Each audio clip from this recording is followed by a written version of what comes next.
Hey, Tony Gas is here. Now, if you're not in the Growth Club, when you go to TonyGas'sAcademy.com, you'll see the Growth Club. When you go on there, you'll be able to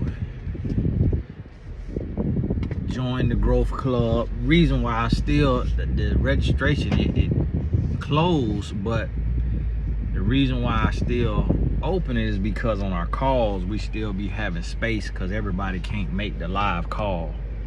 So we are able to have up to 500 people in our calls. We have about 200. So even though we got a good amount of people, more than 500 people in the Growth Club, it just don't be a lot of people on the calls because it, you know, timing, word, everything like that. Sometimes I don't get to schedule it early enough. So these calls, we're gonna be talking about stuff, what I'm talking about in this video. We're gonna be talking about that type of stuff from June on out throughout the rest of the year, and we'll add a couple other little things in there, but we're gonna be hitting on business and things of that nature. And what I want to talk to you about right now is because I'm on this website where you could sell a business and, you know, bring on a partner. People present you all different type of deals, and I got one of my companies on there for sale for $214,000. And then now see, this way you mess up at. You see that right there? You supposed to wait when you on that side of the road, buddy. You in my neighborhood flying. So you supposed to pull up right there and then wait. He just come flying around the van and about to hit me. But I stood right there and I pointed at him, made him back up. He backed right on up because he realized what he did wrong. So y'all don't know how to drive. When you driving through the neighborhood, if it's a car parked on your side of the road, you supposed to pull up to the car, stop, make sure ain't no traffic coming on the other side, then you go around the car. He just want to fly on around the car in a pickup truck with a trailer. And to the lady who might be watching this video who got blocked from the comments the other day, I've been cutting my comments off because people just got too much to say. I don't know if it's too hot outside, people going broke, people breaking up in their relationship, but it just be too many women in the comments just running off at the mouth for no reason. And just all, and I don't know if it's just a bunch of new people who don't know how I shoot my videos, but just shut up. Yeah, I ain't saying be quiet. It's like when somebody on here providing content, shut up. If you can't support and promote and encourage, hush.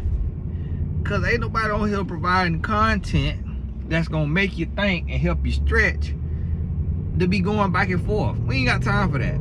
I'm not a YouTuber. YouTube not even 10% of my income. I come on here just as an outlet, share stuff, give a little game. So I'm cutting the comments off. And if you love the comments, go to the gossip page. Go to the gossip page. This ain't about negativity, arguing, trying to find one little sentence I said, the nitpick. The other day I was talking about how my wife grew up not having nothing. So now that she is a millionaire, she just live. She live her life because she, and somebody talking about that don't make sense growing up not having nothing. I'm like, how it don't make sense? It's like, that's common sense. If you ain't have nothing and then you get something, you finna spend like ain't no tomorrow. That's how people go broke from not having nothing. It's like, yeah, certain personalities that's gonna be scarcity minded and they ain't gonna spend because they ain't used to have nothing, but that's a toxic mindset. It's like when you come into abundance, you supposed to live abundantly. And so it wasn't nothing in a negative light, but people just try to be looking to find any little thing to nitpick. Like I'm gonna come on here and express something negative that's actually detrimental in my marriage to the whole wide world, to a bunch of strangers. If I say something on here about my marriage or about my wife or about my family, it is to benefit you in your life. It ain't to give you insight into my life, because if it was something that was detrimental or something that was a red flag, I wouldn't be bringing it to the internet. So get that, you know, through your head for the people who blocked and watching this from your dumb comments. And now back to the regular schedule programming, because one time a lady told me, Tony, don't address, you know, haters and all of this. Hush. When you get you a platform, then you'll understand the reason why you need to address that. Because if I'm just, you know, letting all of that pile up, eventually it's gonna run over, it's gonna fester, and it's gonna run over into my marriage, into my parenting, because I'm letting grown people step out of line and run their mouth without getting virtually checked. So when I virtually check mouth runners, now I can go on about my business. Listen, Tony, you can't get to your point because you driving, you're doing too much while you're driving. It's like, is you new here? All my videos I'm driving, and somebody checked and say you must not love watching his videos like you said, because all his videos be from the car. And so, you know, and the reason why my videos be from the car, unlike other content creators that y'all see, is because when you go to Anthony O'Neal page, or you go to what's that boy name with the locks who do relationships, you go to these people page, they got professional cameras. The reason why they have professional cameras and they set up with a production company is because they are YouTubers. They YouTubers and they podcasters. So when they look at their income sheet, they will have 50 to 80 or 100%. They'll have 80% of their income coming from YouTube. YouTube for me is at the most 20% at its best of my income. So therefore, I have to shoot YouTube when I'm ripping and running, or I shoot it in the office in between a meeting or in between a call or something of that nature. That's when I shoot YouTube, because I just can't set up no whole camera and production crew and editing and all of that, because this just a small part of my business. Right now, I just got done with a meeting, headed to another meeting, got a meeting tomorrow. I'm launching 3 different companies this year. And so that's what this video here is about, is you gotta be willing and ready to pivot. And see, the thing about it, what a lot of people don't understand about me and my business, and that's why I'm turning off the comments so people could listen and learn, because people come and read the comments, get caught up in the comments, and don't even get the message, because you can't read and hear at the same time. But a lot of people don't realize this is, I probably have 10 different companies. I stopped counting them. I just started another one 2 days ago and getting all the assets for it right now. Get the website being built, the 3D animation for the promo being built, everything being made, the labels, all the different stuff being created right now. And then I got a second company and a third company that I'm launching this year, and that may put me at either 10 to 13 companies. And the reason why you have to diversify, because see, a lot of people, they put all their eggs in one basket, but that ain't even biblical. The Bible tells you to try your hand at 7 different things, because you never know which one gonna bear fruit. So you can't get complacent in what you're doing. And I had a meeting yesterday with one of my guys who used to work for me as an assistant, and like just kind of answer emails or sending little stuff. No real work. He probably did 1 or 2 hours worth of work a week. But we had breakfast. No, we had coffee. And while we was there talking, I remember him always telling me, he said he watched his dad work for 20 years for a company and then get fired. And he said when he seen that, he made a decision that he was gonna be an entrepreneur. Because he said, I'm not finna bust my butt for a company, get them my all, get them everything, and then get fired. He said, I seen my dad go through that. And so that's why I say is, right now, see, the thing about it is, I got a company up for sale, and I got a company for sale,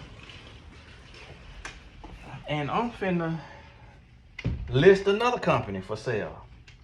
And the reason being is because you gotta be able to look at the market, and you gotta be able to see what you got going on and what's going on in the market. And then you can't look at the here and now and say, oh, well, this company's still making 6 figures, I'ma keep it. You gotta look and say, well, is the company trending down? And am I ready and willing to do what it takes for the company to start trending up? And if the answer is no, then you got to be willing and ready to pivot. Because see, the thing about it, it's kind of like a relay race. So the purpose of a relay is so that each person could give 100%, and then they either hand off the baton or they finish the race. So the first through third leg, they handing it off. They ain't supposed to give 80%, 75%. They supposed to give 100 to 150%, everything they can, and then they hand it off to the next person. And then the last person, they give everything they can, and they finishing the race for the team. And so that's how it is in business. When you give everything you can, now it's time to hand it off. And it's time for you to pivot to something that you could give it everything you can. That's why you see companies get built and they get sold.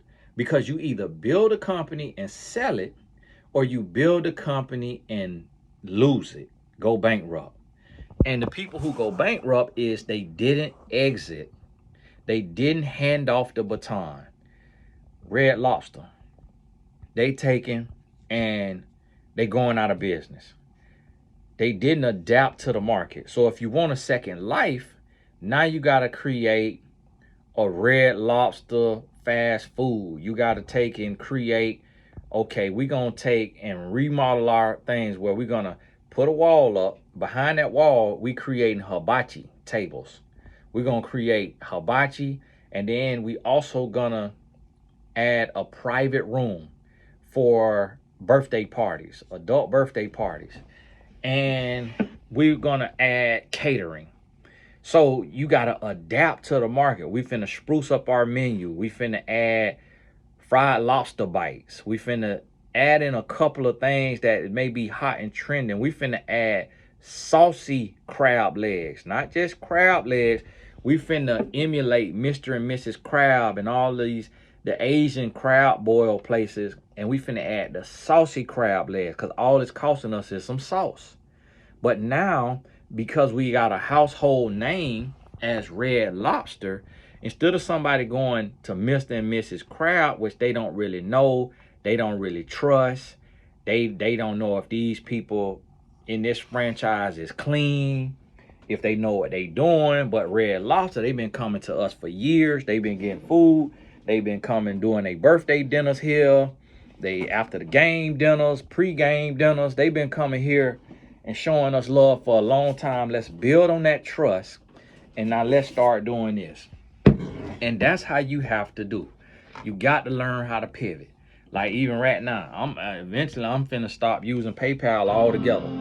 The reason why, because they charging more money, but they doing less for you. Now, yeah, they worldwide, everybody use them as a payment, so they're able to take the individuals that use them for payment processes and be a little stricter and a little stiffer with you, because it's also so many scammers that then use PayPal to scam. So PayPal gonna end up getting replaced completely by more newer and sexy companies like Stripe. So you got to ask yourself, what are you doing right now? Are you exhausted in what you do? Have you ran your leg? Do you need to hand off the baton and let a young whippersnapper have your corporate job, and you get ready to pivot into something else, your own business or another company, where you can take the baton and you can run full-fledged fast as you can. What do you need to do? So you got to be ready and willing to look at this and to think about it and to see, okay, what do I need to do? Am I doing what I need to do, or do I need to pivot? And so when you look at this, you're going to see what the market is requiring of you. And this is what I want you to start thinking about. Start thinking about it, doing this. And I'm what I'm about to do right now, I got to do some looks, fashion looks for a client who fashion is not her thing, and you know, she signed up instead of doing a session. And this is the thing what I do. Let me help you understand this. So this session is, the client paid for a coaching session, but instead of us doing coaching, I'm taking that hour to create looks for her that will speak to her potential husband when she out and about. And another client I'm working with today is author consulting. I'm just helping her edit her book, format her book, do her cover design, and then publishing her book. So that author consulting is $2,500. This right here is a normal $250 an hour session because the client is in the growth club. Then I also brought back ghostwriting. So I got a client I'm working on a book for right now. Ghostwriting is $10,000. Then I got a client that wants matchmaking. Matchmaking is $12K for a year. Then I have clients who are in my text message program, to where you can text me daily, Monday through Friday, with your business updates or life or relationship updates for $250 a month. Then I have the year of business coaching, where I help you launch your business and your brand for $10K for the year. So you see what I mean? You can't just, so a lot of people, they sit and they might go online and they'll say, oh, Tony Gaskin look rich because him and his wife, like his wife got all this jewelry on, she got all this designer stuff. I can't believe he getting rich off of life coaching. But they don't realize I got over 50 streams of income. I might be at 70 streams of income now because of how I break them down. I got 17 books. You go to Amazon.com, I got 17 books. That's 17 streams of income. They don't make no real money. So I can't just say, oh, just do one thing. I'm going to just be an author. I'm going to just be an author. My family wouldn't be able to live. If I just focus on books, we'll be under the poverty line. We will be under the poverty line. If I just focus on courses, that changed because there's so many scammers. Now you got the guy come out and he got caught in a scam with his courses. People want refunds. Another guy, courses, scams. It's so many guys scamming and coursing that I can't say, oh, I'm going to do courses the rest of my life just because I done had near about $1 million a year in courses one year. I ain't finna just bank on that. No, I got to keep building. So this is what I want you to understand. The market will forever be changing. It's just like the people who was so heavy in real estate. Oh, everybody swear by real estate. Oh, real estate this, real estate this. What 2008 did to them? What 2025 finna do to the real estate market? What 2026 finna do to the real estate market? What's finna happen to the real estate market when these multi-billion-dollar companies come and buy up all of the stuff? These multi-billion-dollar companies finna buy up all the houses to where you ain't finna be able to buy no house. All you gonna be able to do in 10, 15 years is rent a house. You ain't gonna be able to buy no house, which renting is better than buying. And the reason why renting is better than buying is because when you buy, you never own. The person who owned the house never owned the house. The government owned the house. You never own a house. Because when you pay off the house, you got property taxes. So if you get sick and you unemployed and you bought a big house when you had money, your property taxes go up every year. So in 20 years, when your property taxes is $40,000 a year, based on the dream home that you bought, but your retirement pays you $3K a month, you can no longer afford property taxes. Your house is paid off, but you can't afford your property taxes because your retirement pay you 36 to 48K a year, and your property taxes is even if your property taxes is 10K, you now in poverty and you can't live. So guess what you have to do? You can't just retire. You have to pivot. You gotta pivot because when you was working, you was not making enough money to have enough money put up for retirement. So now you can't even afford retirement and you still living. So why just retire and not use your brain when you have gifts and skills and talents that you can monetize? So I'm finna put another business up for sale. You know why? Because I see the market changing. And the market is changing, but not it. The market changing for me. Somebody else could come and buy the business and they got a full head of steam because this is exciting. They love it. If I've been doing it for 10 years, now I'm ready to pivot. I'm ready to invest into my next venture and run that up until I sell that. Somebody else come buy my business, run it up until they sell it. You have to be willing and ready to pivot. You have to think outside of the box. You have to add multiple streams of income, and you have to be invested in different industries. I seen a guy online talking about, one of the biggest fallacies people talk about is having multiple streams of income. That's a lie. I say that's a broke man. Because just because you don't know about the 20 or 30 other companies that Jeff Bezos and Steve Jobs and Elon Musk own, don't mean they don't own 20 other companies. But they are not influencers that have to tell their business and announce their moves. But you will be a fool if you think they only have one stream of income. They had multiple streams of income even to get where they was at. Because even the ones who started doing coding, like Elon Musk, wasn't just coding for himself, he coding for other people. That's how Mark Zuckerberg owned Facebook. But now, what do Mark Zuckerberg else own? He got Instagram. He got all these other little company. They got WhatsApp, and I think they bought WhatsApp. They did Metaverse. But he started Facebook because he was not just coding for himself, but he coded for the Winklevoss twins and then stole their idea that he was coding for them. But he getting paid to code for somebody else while he also coding for himself. But they had a better idea than him, so he stole their idea while he building it. They ain't have their paperwork tight enough. So that's what you got to understand. So these people out here who not really doing business, but on podcast talking, actually don't know what they talking about. Because you got to be all over the place. Because if you just in one thing, when that one thing tank, it ain't giving you no warning signs all the time. It ain't giving you the time to adjust. How you think Red Lobster going out of business? How you think Sears and Roebuck went out of business? How you think Toys R Us went out of business? These are mega giant companies that's going out of business because they did not pivot.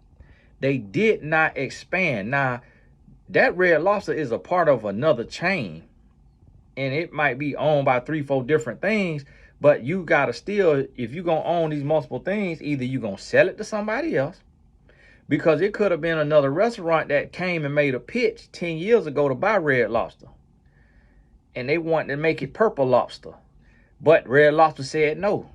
When they could have looked at the market, realized we done did everything we can, we ain't got no more ideas, we ain't finna do bang bang lobster bites, we ain't finna do no saucy crab boils, we ain't finna do nothing. We done did everything we finna do, and business keep going down 3%, 5% each year. Should we entertain this offer that we got from this restaurant group that want to buy us out, or from the government want to own us? Absolutely. You can't be afraid to pivot.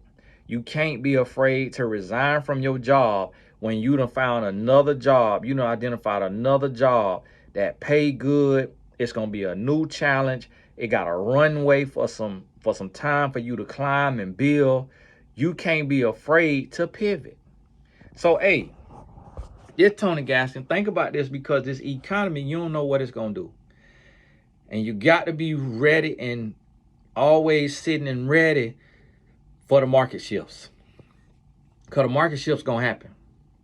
The market shifts is going to happen, and you have to be diversified.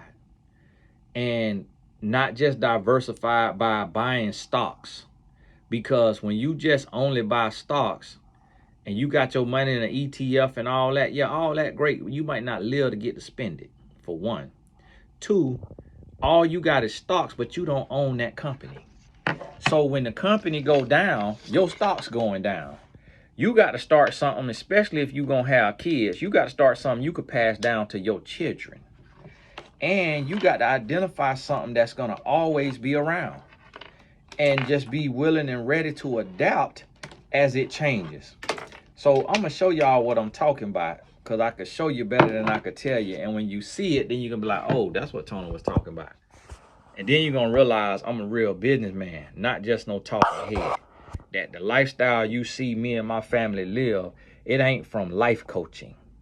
It's from doing business in multiple different ways with multiple different services in multiple different industries. That's what it's about. And it's about taking risk. It's about understanding the market. It's about so this is the thing.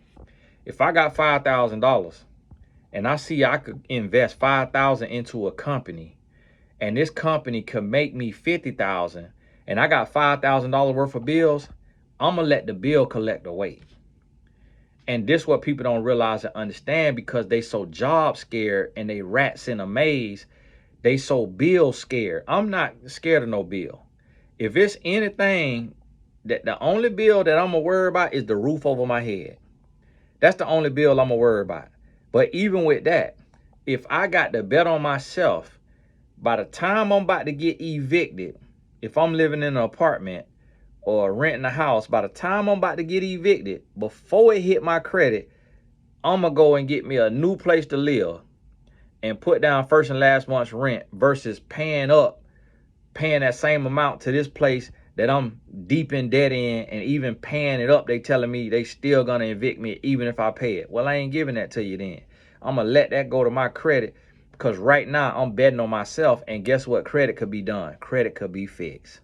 Late payments could be removed. Collections could be removed. Credit could be wiped. That's a whole, people so scared about investing in themselves, so they are slave to bills. They're a slave to a job and a slave to a bill, not realizing that your expiration date is coming. And if you got kids, you need to be trying to create something that you could pass down to your kids. That even if it only made you $10K a year, your child, with the education you done provided to them, could scale it to $100K a year. And then they children could scale it to $1 million a year. And you have this as a backup plan, even if you don't feel like you're an entrepreneur. You could keep your job for security, because somebody always gonna hire you. So if you know you're not no real entrepreneur and you don't have them type of guts and that type of brains, then you need to learn from real entrepreneurs. Create you something that's on the side, that's on the back burner, that's making a little something, that your child, who you providing a great education for, a great living for, a great learning for, they could have the entrepreneurial chops to take and do what you could not do. And that's what you got to realize. You cannot get complacent. You cannot be stuck standing still, and you cannot get comfortable, because you could dump everything into your podcast, and your podcast make $1 million. But then guess what? In 2 years, your podcast be dead, because you didn't interview every guest you could possibly think about. And people is tired of seeing your raggedy guests, and some of your guests done become scam artists, and they just tired of hearing you talk. So if you ain't taking invest in real estate, if you ain't taking start a clothing brand, if you ain't taking start a product company, if you ain't taking do a coaching company, a speaking company, do something else. You need to have 3, 4 other things that just slowly being built, just organically being built, so that when your one main thing start to go down and the industry start to shift, You could go into something else, dump everything you got into it, and run it up, and then you just rinse and repeat until the day you expire. But you cannot put all your eggs in one basket. You cannot fold your arms and sleep and slumber too much. And you cannot get complacent, because when you get complacent, you will get replaced. Hey, this is Tony Gasson. God bless you. Let me get these looks put together for my client. God bless you. We'll talk soon.